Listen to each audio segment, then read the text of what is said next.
Hello, everyone. It is 1 o'clock Eastern, and so we're going to go ahead and get started with our webinar today. Thank you so much for being here. We'll be talking about agriculture apprenticeships and the Ag Apprenticeship Learning Network.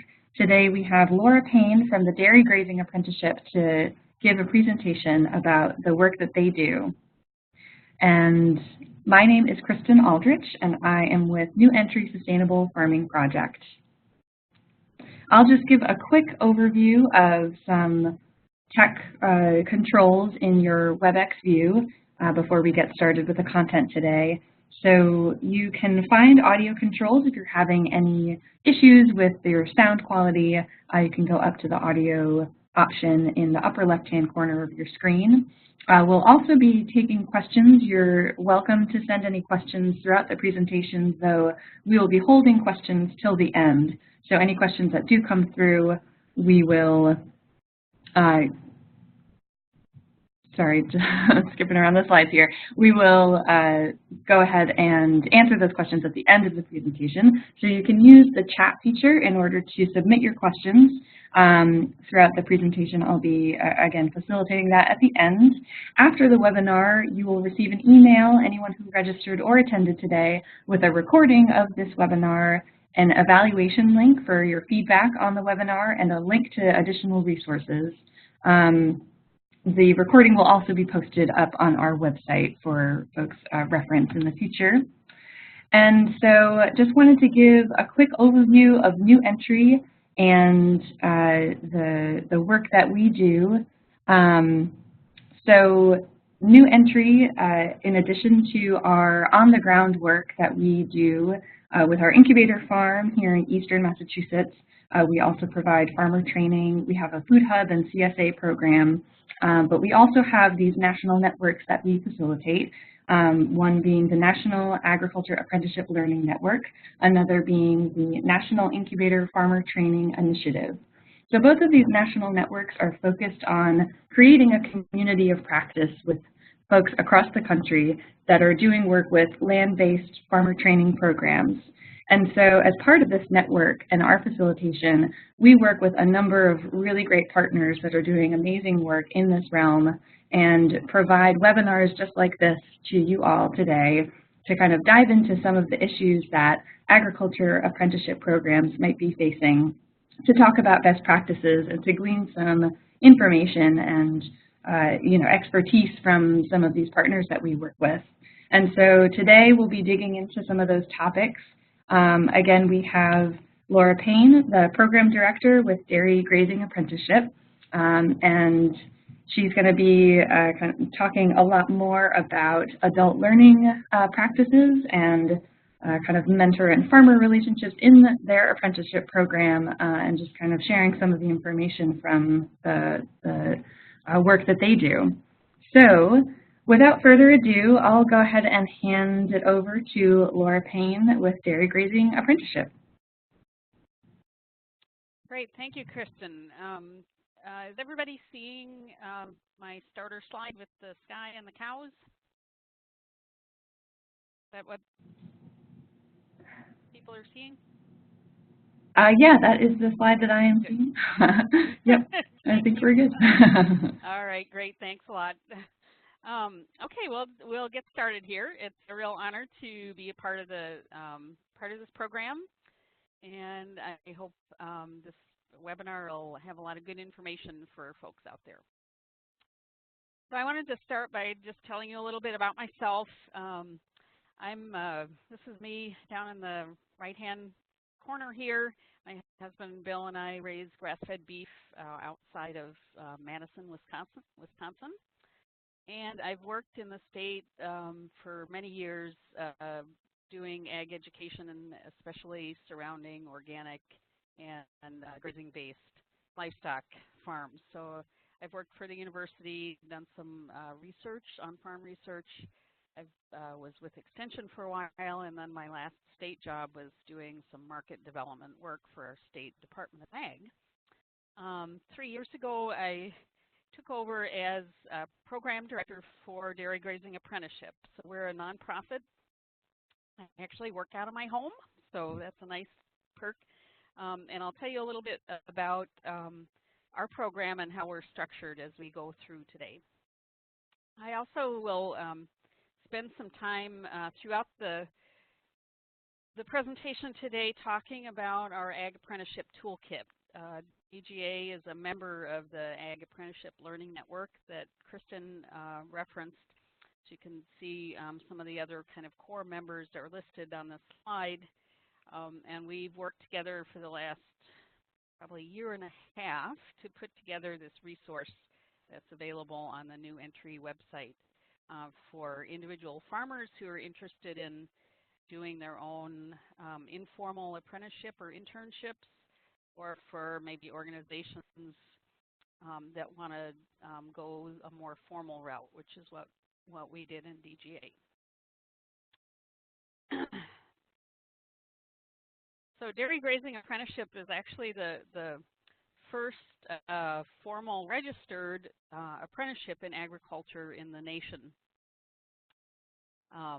And what that means is that we function very similar to a carpentry or electrician's apprenticeship, any of the skilled trades, so that we have a lot more structure than some of the apprenticeship programs in agriculture have, and a few more rules, but we're also able to expand our program and work basically in any state in the nation because we are registered with the Federal Department of Labor. So we provide a 2-year 4,000-hour on-the-job training program, which I'll go into a little more detail on as we go forward. So if maybe you're not looking for doing something that formal and structured, this chapter of the toolkit, Chapter 2, does give you kind of a range of options that are available if you want to do training of beginning farmers on your farm or through your nonprofit or other organization. So it gives you definitions of all the different types of training situations there are and what the requirements of those are, and asks you the question of maybe what you really need is an employee rather than a training situation. So this chapter kind of helps you get started and think about how you want to do an apprenticeship or other training situation.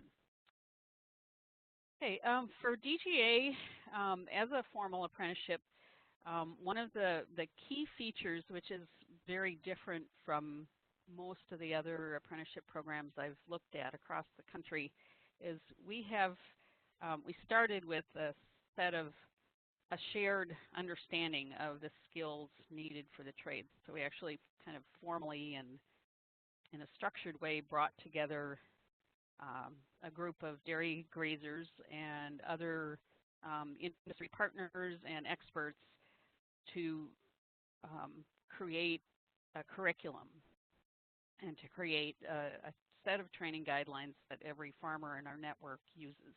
And that's kind of the foundation, is this shared understanding of the skills needed. And this is what it looks like. This is one of the pages, which you probably can't read, but it's about 40 pages, and it covers every work category. So there are 7 categories of work on the dairy farm. Like this one is manages cattle appropriately, and it has safe animal handling. It has animal nutrition. It has animal health and productivity on this page. And then under each of those topics, there are detailed skills or competencies that the apprentice needs to learn. And we actually expect the masters to kind of teach those pretty deliberately, and then sign off when they feel the apprentice has learned that skill.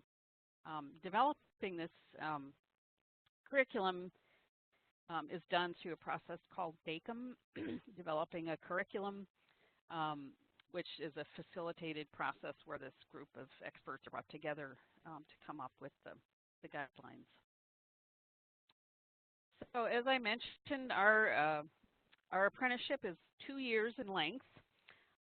One of the requirements of a formal apprenticeship is that it needs to be at least 1 year in length, and that the apprentice is required to receive pay increase. Well, they're required to get paid to start with, and they're also required to receive pay increases periodically throughout their training period, reflecting their increase in skills. So DGA has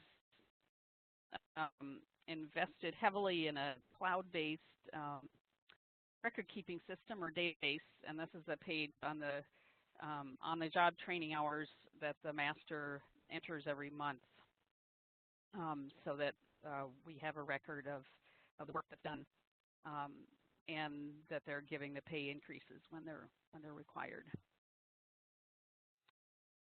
Along with this 3,700 hours of on-the-job training, our apprentices are also required to take some classes.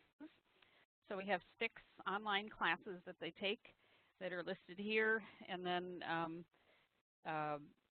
they're given grades, and that's a part of their record that they can see on the website. Another big piece of our program is informal peer-to-peer learning.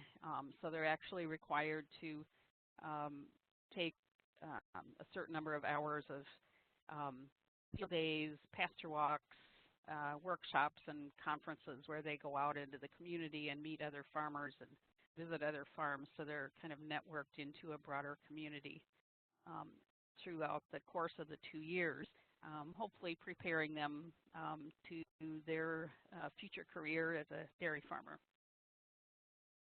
So that's our basic program.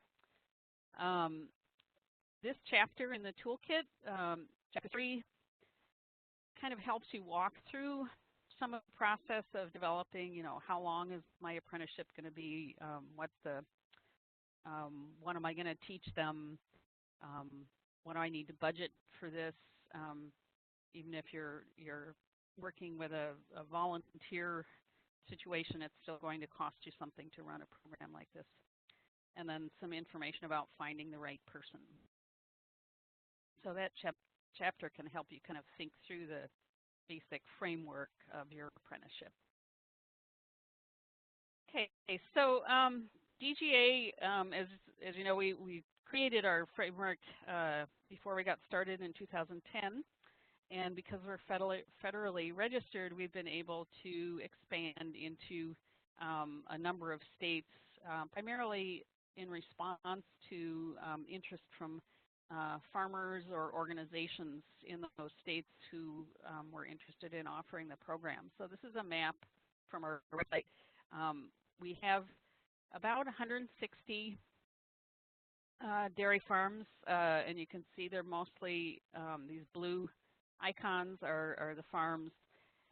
They're mostly within kind of the Great Lakes region and the Midwest. Apprentice candidates can apply right on the website, and right now we've got about 270 people who have applied. But our farmers are training one apprentice at a time. Right now we've got about 45 apprentices that are being trained. Okay, so the way we're able to do a lot of this work and to cover so much territory is working with administrative partners. So this map shows our partners that we work with in different states, where it's a combination of nonprofit organizations like the Sustainable Farming Association in Minnesota, Pennsylvania Association for Sustainable Agriculture, and Wolf's Neck Farm, which is in Maine. And then we're also working with a number of universities who find this program very complementary to their dairy extension programs. So we're working with the University of Maine, Cornell University, and their Small Farms program, and the University of Missouri. And then we actually do the work on the ground with our masters and apprentices through an employee type, which we call education coordinators. So some of these education coordinators work directly for DGA. Other ones are employees of our partner organizations, and they most of them work maybe 10 to 15 hours a week, working closely with our master apprentice pairs. One of the requirements of the program is that they masters and apprentices receive a visit once a month from our education coordinators, so they are able to kind of just keep them on track with the training guidelines, make sure they're learning what they need to, make sure they're enrolled in the classes that they need, and in many cases you get involved in helping them kind of smooth interpersonal issues and communications problems that come up, which are going to happen in any learning situation like this, and that's something that our ed coordinators are sometimes surprised that they end up getting involved in as much as they do. But I'll talk a little bit more about that. That was the impetus for developing the adult learning materials and the soft skills materials that we'll be talking about later. All right, so talk just a little bit about the character of our program and the people who are involved in it. This is a couple of examples of our masters. We have a wide variety of farms and situations that an apprentice can get involved in. This upper left-hand corner is Carl and Robert Klessig in eastern Wisconsin. They graze about 500 cows on pasture and have a farmstead creamery that they make their own cheeses and sell them. Lower right here is probably one of our smallest farms, Nolan Lenzen, who raises about 40 cows in an organic 100% grass-based system. So there's a wide variety of experiences that an apprentice can have depending on what they're looking for. Right now, we have about 44 apprentices currently being trained. We're actually, because of the depressed economy in the dairy industry, we've been kind of level for a while. A lot of our masters are not in a position to commit to training someone for 2 years with the low dairy prices we've had. But we do have, like I said, around 44. And I just wanted to show you this, that really we're attracting people from a wide range of backgrounds. And I think others who are in beginning farmer training are seeing this as well. So we are set up to take people right out of high school. And a lot of these 17 who just have a high school education, some of them are maybe 18 or 19. Some of them have gone off and had another career and have come back or come to agriculture after working in another capacity somewhere else in a totally different discipline. We have a number that have technical college degrees, a few that have ag and dairy related bachelor's and master's degrees, and then quite a few that are that have gone off and had another successful career and are coming back, coming to farming as a second career. Young families with children. The average age is 29, so we do have some young ones, but we also have some folks all the way up to age 53 who are looking to this as a new career for themselves. Okay, and here are some examples of some of our graduates, just to give you an idea of the kinds of people that come into the program and why. So this pair is actually a father-in-law and son-in-law. So we do have quite a few families that basically want to train their own kids or their own family members in a farm transfer or succession situation, and they want to use our program because it's a structured way to make sure they're their own children or their kids-in-law, in this case, learn the skills that they need to be successful as the transition takes place. So Ricky is, his wife grew up on Dave's farm here, and he actually has no farming background at all, but has successfully gone through the program, and they're now in the process of purchasing the farm from Dave and his wife. We thought we would get a lot of apprentices who would be interested in going out and starting their own farms, and Gabby Rojas was one of our first graduates, and she is someone who did just that. But we've actually had more apprentices who have come into somewhat different situations. They move on to management roles, or they're on a farm that's transitioning to the next generation.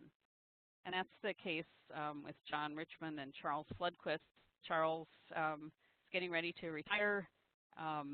His grown kids were not interested in continuing dairy farming, so he has trained John, and he's now in the process of transitioning his farm to John. These and other case studies of our program graduates can be found on our website. So we try to kind of capture the not only the statistics of the program, but also how each of these relationships unfold, and how the program contributes to the careers of our graduates. Okay. And then another piece, you know, we've since 2010 we've worked on building a formal training structure, but at the same time we're also looking at having a broader community impact within the dairy farming community by creating this larger network of 160 farms and our apprentices, and helping support them be successful, so that they can help support the training that goes on. So we do have what we call master roundtables. We have a Facebook page for our apprentices, and we sponsor pasture walks, and also support our journey workers after they've graduated to help them get started on their careers. I wanted to talk a little bit more about the master roundtables and delve more into the materials that we developed to help our masters become more proficient at mentoring, and to help them understand their apprentices, and so that everyone gets more out of the experience. So these master roundtables that we hold are opportunities a couple of times a year in which the education coordinator brings together their local cohort of farmers, and it's exclusive only to the masters, because we want them to build this peer relationship, and so they can. Part of it is sharing some professional development information that we've developed, but a lot of it is creating this peer-to-peer learning situation where they can share what they're doing and helping each other.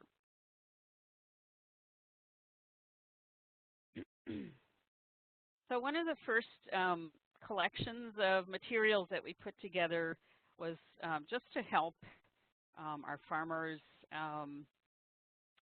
get better at identifying and selecting the right apprentice, because really in the end, the success of an apprenticeship really boils down to whether the master and apprentice can develop a trust-based relationship and a rapport that'll get them through the 2 years. Because you know there are going to be times when correction needs to take place. There are going to be mistakes. There are going to be things break. So building that strong trust-based relationship allows them to get through those situations. So these tip sheets put together are basically helping the master identify what they're looking to start with, and then develop a framework for doing an interview process that will actually help them compare applicants and make a choice that is the best fit for their farm. So those are available to all of our masters, and I gave them to Kristen, and I'm assuming they'll be on the new entry website or somewhere that you'll be able to get. Yeah, just confirming. I'll definitely send those in the follow-up email, and we'll post them online as well. Great. Okay, and then in the toolkit, there's also a big section, Chapter 5, that covers a lot of the employment and hiring topics that you may be thinking about as you set up your own apprenticeship program, looking at compensation and housing allowances and employee contracts. So that's another resource that is available to you. But I think that what we're focusing the most on with our master roundtables and with our interactions that our ed coordinators have with masters and apprentices is this idea of helping our mentors look at themselves as coaches, and what kinds of skills do you need to have to be a good coach. This definition here, I like it, kind of captures what I think of as a coach. That you're not teaching someone, you're unlocking their potential to maximize their performance. You're helping them learn rather than teaching them. And we've got a number of materials that we put together that kind of help our masters walk through the process of it's actually kind of changing your mindset and how you view yourself and how you see the apprentice and how that interaction is going to take place. So these tip sheets are, there's one on creating an employee handbook. Many farms don't have one of those, but that's a way of sharing information about how you need things done on your farm. We have 2 tip sheets on safety, and training on safety is a requirement of the Department of Labor, and it's also just a really good idea to start an apprentice off, giving them a tour of the farm and identifying safety hazards and things they need to be aware of. Because we're a livestock training program, we also have one on safe livestock handling. Many of these apprentices may never have interacted with cattle, so they don't have even a small notion of what they need to know, and even a 2-page fact sheet here gives them kind of some of the basics that can be helpful to them. And then this one in the right-hand corner on onboarding is something that we'll go into a little bit more, but it's the idea of your first week or 2 with your apprentice is really going to set the tone for the entire 2 years, and what do we need to do to get that relationship off to a good start? What do you need to tell them in the first day, in the first week? And then these next tip sheets go more into the soft skills. So there's one on leadership styles, and there's one on good communication practices, and there's one on differences in generations. And then what I'm going to focus the rest of the time on is thinking about adult learners and how they need to have their learning situation shaped to get the most out of it. And another place to look for resources is Chapter 4 of the toolkit, which kind of covers a lot of curriculum topics, but also giving feedback and assessing learning and developing teaching skills. So that's another place you can look for information.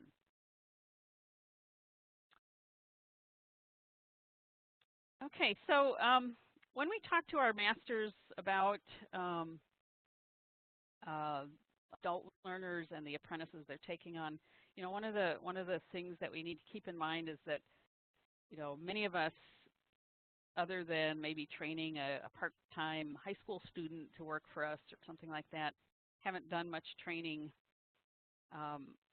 since our kids were little and since we were teaching them. So, a lot of times it's easy to position ourselves as we're the fount of information, and they're the vessel into which we're pouring. And that's not really, that's not how things are. So to think about how adults differ from children, they're coming to us because they are looking for specific information. They need to validate what they're learning based on their own experience and their own beliefs. They expect what they're learning to be immediately useful. And as I mentioned, they have experience. It may not be in the field of dairy farming, for example, but it may be something some skills that can be applied to what they're doing now. And their experience could also give them some fixed viewpoints that need to be considered. And actually, we have a number of our masters, when we ask them what they look for in an apprentice, a pretty good percentage of them say they want somebody who has not had experience in dairy farming, and it's because of this fixed viewpoints issue. They want to be able to start with a clean slate and not have to break habits that aren't a good fit for their farms. So those are some things that we need to think about as we train adult learners.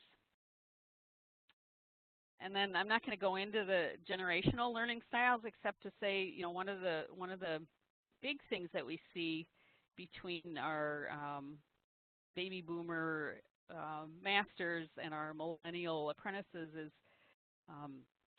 whereas baby boomers were more, we do see ourselves as the source of information, and we know how we've learned what we know.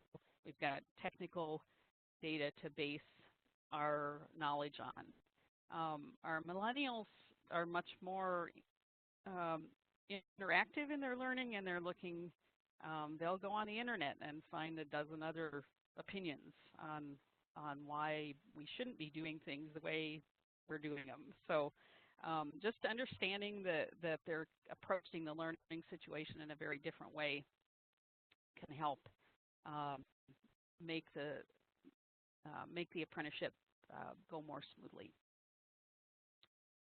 So adult learners have several very specific differences that I'm going to point out in the next few slides. And these include this idea that they want to see a personal benefit from what they're learning, and they need to know how it's going to satisfy a need they have. So they're looking for, in the case of an apprenticeship, they're looking for an opportunity, and they're building towards something with their learning, and they're looking for professional or personal growth. As I mentioned before, they come to this training with a unique background of knowledge and experience. So they want us to involve them in sharing what they know as well as learning from us. They need opportunities to build on what they know. So if there's any way we can engage their experience, even if it's very distant from farming, into their learning process, that will help validate their experience, and they'll gain more from what they're learning from us. Self-direction. So this is a situation where whenever we can, when we've trained them on the basics, the physical labor, if we can identify ways that an apprentice can take over and be responsible for a piece of the operation, like taking care of calves or managing the pastures or whatever it be, this is a way that really helps an adult learner learn well. So making decisions about how to carry out what they've been given responsible for. That's another important piece. Okay, and then Adult learners like to see immediate application of the learning, which is not a problem in an apprenticeship usually. There are lots of opportunities to learn and then immediately put into practice. And then finally, the learning styles. So within this generalized notion of what an adult learner is and how they behave, each of us has different styles that work best for us, and the goal in an apprenticeship would be to not focus on just one style, but to give the apprentice a variety of ways of learning. So whatever styles work best for them can be reinforced. So we'll go into what some of these learning styles are next. And what we use for this process is a little worksheet that I got from these materials listed at the bottom, the Train the Trainer Facilitator's Guide by Karen Lawson. So it's just a little 12-question kind of self-assessment that you rank yourself on different responses under each of the questions, total up some scores, and in the end you get 4 scores of up to 50 in these 4 categories. So the 4 categories are feeler, observer, thinker, and doer. And the way we use this, we use this with our master roundtables, and we also use it in apprentice learning groups as well. And we encourage our masters to actually do this worksheet with their apprentice when they get started out. And then if you make yourself this little diagram, and this is mine, you can show each other that that diagram, and it always sparks some good discussion on, well, my apprentice is more this way and that way than that way, and no wonder they're not responding well to this kind of training. It just sparks a lot of thought and discussion among the participants as to how they can make their training more effective for their apprentices. So the learning styles are these 4. Doer, which is really the kind of the whole focus of an apprenticeship, is the hands-on. Doers like to be actively involved in the learning process. They want to know how it will be applied in the real world.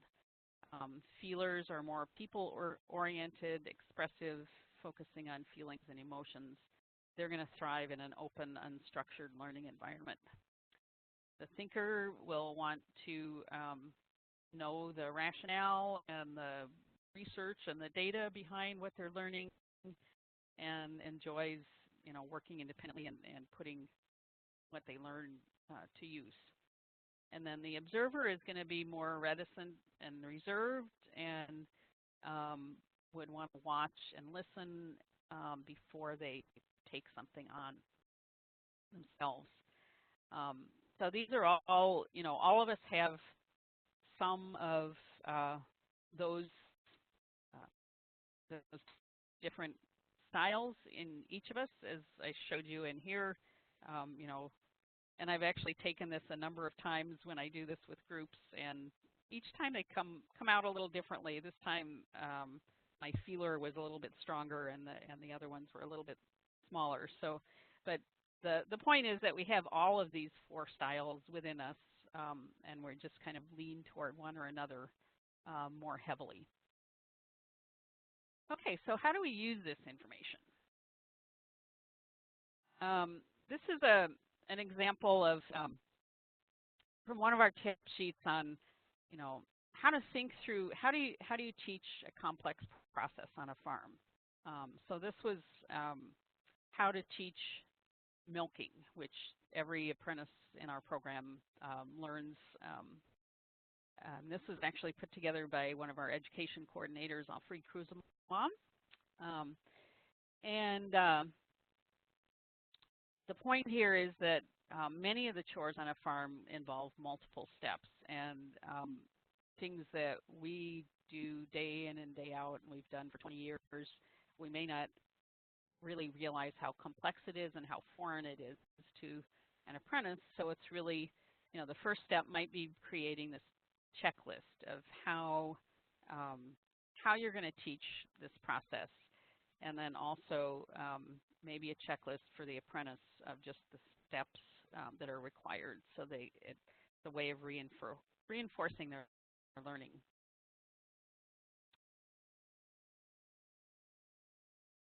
Okay, so here are our training style or our learning styles, and of course the doers are going to be interested in practice and applying concepts. Feelers are going to want to relate this to personal experience. Thinkers may want to read about it first. And then observers may be more interested in watching you run through a practice before they try it themselves. So we can really include all of these styles into teaching something like how to milk. How do we do that? So the first step would be to give an overview, a verbal overview. And this is going to be an effective way for observers and thinkers who want to understand why we're doing things this way. What are the steps? Some people may even benefit a lot from some reading material on milking. They might want to prepare through reading, or maybe they'll watch a YouTube video so they can get an overview before they actually do the practice. And then the second step is a demonstration. So that really is a benefit to all the learning styles. So give them a more in-depth understanding beyond the verbal overview. It'll allow them to ask questions and explore the task through discussion with you and other employees. And this is going to really be valuable to the doers and feelers who tend to be more visual learners. And then the final step here is practice. So, your doers and feelers may prefer to jump right into the practice before they go through these previous steps. But by going through the overview and then a demonstration and then the practice, it's going to reinforce their learning for all the different learning styles. Especially the more complex the task is that you're teaching, the more important it is to have these multiple approaches. And then I guess the final thing is, don't think that once you've gone through this overview, demonstration, and practice that you're done, because these things need to be reinforced. And one of the most important things you can do with your apprentice is work beside them, even if you feel like they already know how to do the task. Working beside them and reinforcing good work habits and giving them an opportunity to ask questions and go into more depth on why and how these practices fit into your overall operation. So then really the important thing, regardless of which learning styles are more strong in your apprentice, I like to reinforce this information with our masters, and that is that people are generally remember about 10% of what they read, 20% of what they hear, 30% of what they see, 50% of what they see and hear, 70% of what they write, and then 90% of what they practice themselves and have to explain to someone else. So this is why apprenticeship is and other on-the-job training is so effective, because this practice piece really helps with the learning process. But all of the other types of learning and all the other ways of gaining knowledge are important to reinforce the learning and make sure it sticks.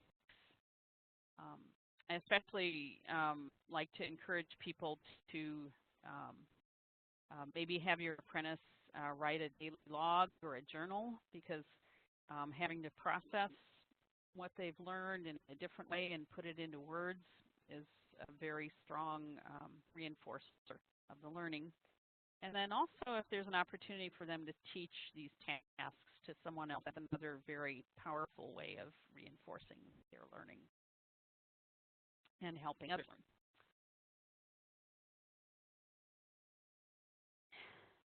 So I'm going to end here with just a couple of quotes from the evaluation survey we've done with our participants, some things that kind of capture the important keys to making an apprenticeship situation work well and be valuable for all involved. These are suggestions from apprentices. Patience and thorough explanation of why we are doing things, not just giving a list of tasks. So if they're going to get out of the program and become a farmer, they need to not only know how to do the physical work, but how you manage and how you integrate all of the different pieces of your operation. So those why questions are really important. And then this one says, my master and I respect each other. He tells me and shows me how to do things, allows me to gain competence, and also allows me to fail, and then explains how to do it better. So this is a healthy feedback situation that these folks had here, acknowledging that sometimes failure is the best teacher, and then a supportive way of correcting and helping the apprentice do better is another important key. And then some comments from masters, having compatible personalities and a shared philosophy of farming is important. So again, it comes back to the kind of the interpersonal piece. Not so much everyone we work with has significant knowledge and expertise to share, but sometimes it's the personalities and the philosophies that make or break these apprenticeship relationships.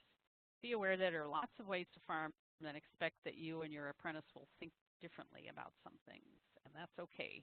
And you explain why you do things the way you do, and sometimes we've had situations where apprentices bring some new, interesting information that actually helps the farmer change and make their operations better. So there's, with adult learners, there's this give and take process. You never know what you're going to gain by bringing someone with a completely different mindset and experience onto your farm. And with that, I think I'll wrap up. I can get it to move. There we go. So just my contact information, and our executive director, Joe Tamandel, is here also. He's a dairy farmer himself, and he established the program and got it going. So I guess there's some time for questions. Yeah, absolutely. Thank you so much, Laura. That was really enlightening and really great information. As she mentioned, and we had said previously, you're welcome to send any questions through using the chat box, and I'll kind of facilitate those questions and read them so Laura can answer them. But yeah, thank you so much. I think, that interpersonal piece of the apprenticeship experience can really make or break it, as you had mentioned. And so that those components and those soft skills are really so important in kind of making it the best experience possible for both the mentor, the master, and the apprentice equally.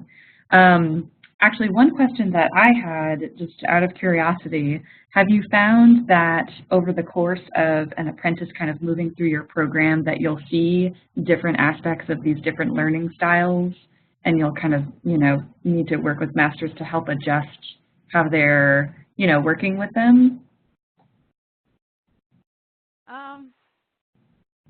Yeah, we do see that sometimes, and I think the most common thing that we do see is some of our masters really approach their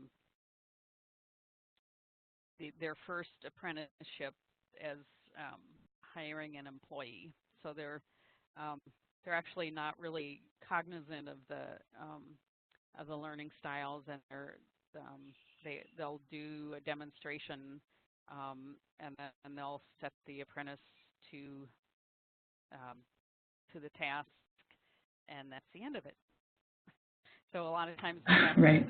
come in, and that's kind of the role of our education coordinators, is to help the master step back and take the time and identify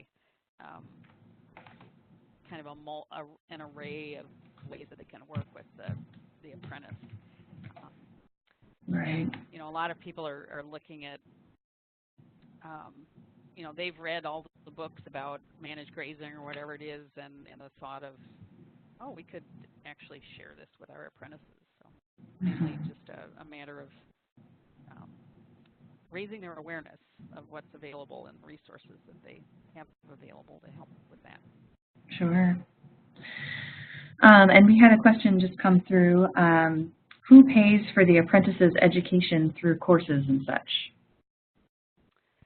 So that's the responsibility of the apprentice. There's no charge for the on-the-job training to them, so they're actually getting hired and getting paid as an employee. So their kind of skin in the game is paying for their related instruction classes. And right now it's probably a total of $1,500 for the 6 classes. Okay, great. Yeah, any other questions, feel free to send them through. That is all the questions I'm seeing at this moment, but we might just give it another minute in case some other burning question comes up.